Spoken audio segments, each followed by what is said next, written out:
Hello, Penguin Project. Yes, it has been a very long time coming, but here it is! The top 5 Yesterland attractions! Let's begin. At number 5, we have the Submarine Voyage. This is at number 5 for 2 main reasons. 1, we've talked about it at great lengths for other lists, and 2, it's technically still open. The Finding Nemo Submarine Voyage is still a thing, but the original was much more memorable. However, the ride did have some flaws, especially if you were claustrophobic. The ride closed on September 9th, 1998. Why did it close? Well, why did 90% of the stuff last time close? Hey, you got it right! Michael Eisner. Yeah, the ride did close for the same reasons as 20,000 Leagues closed. It did reopen in 2007, though, with the Finding Nemo theme, but the ride was in Yesterland for a solid 9 years.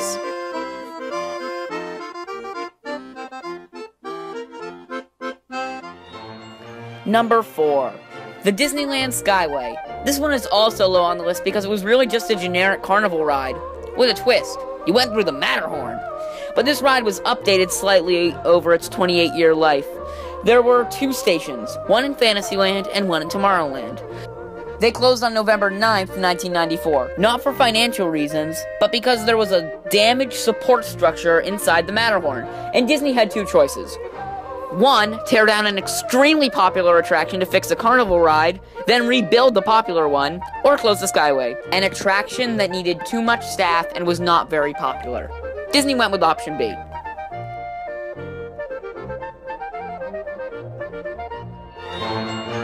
Number 3.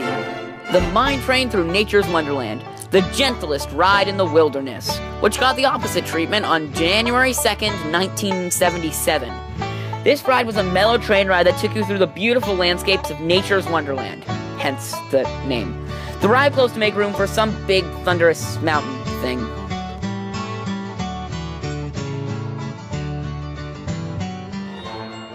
Number 2. Adventures Through Interspace, the ride that closed so that its show building could be filled with adventures through outer space. This ride was most famous for inventing the Omnimover, which has been used in several popular attractions, including the Haunted Mansion and Ariel's Undersea Adventure. But Adventures Through Interspace was also famous for shrinking you down to the size of a snowflake. The ride closed because the Imagineers wanted a space for Star Tours. The ride closed on September 2nd, 1985.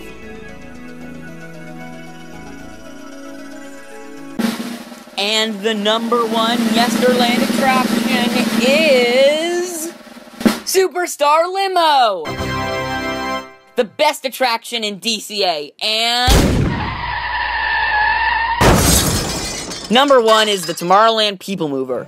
This ride opened with the new, for the 60s, Tomorrowland. This ride took you on a grand circle tour of Tomorrowland. You boarded under the space jets, which are now the Observatron. You headed west to the hub, and then made a sharp left and entered the Adventures Through Interspace building, which, after 1987, became the Star Tours building. You then went back outside to an area that after 1977 became another tunnel, the Space Mountain Tunnel. You went over the rocket to the moon, then entered the Carousel of Progress Tunnel.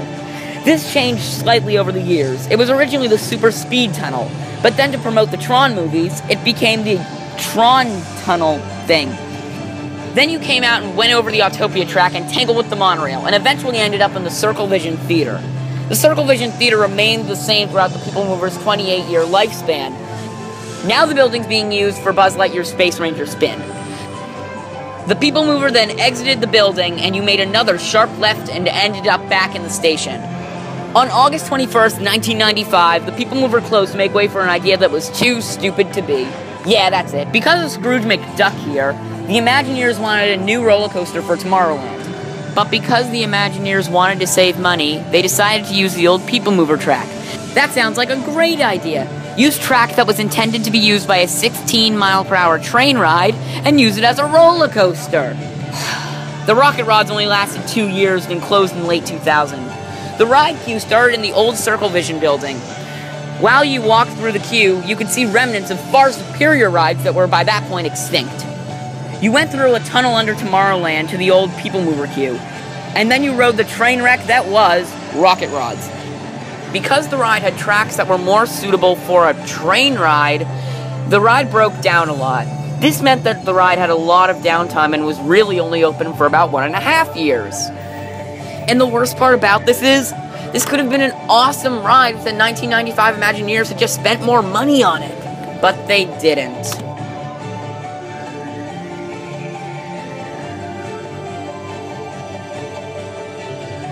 Thank you for watching, and may this be your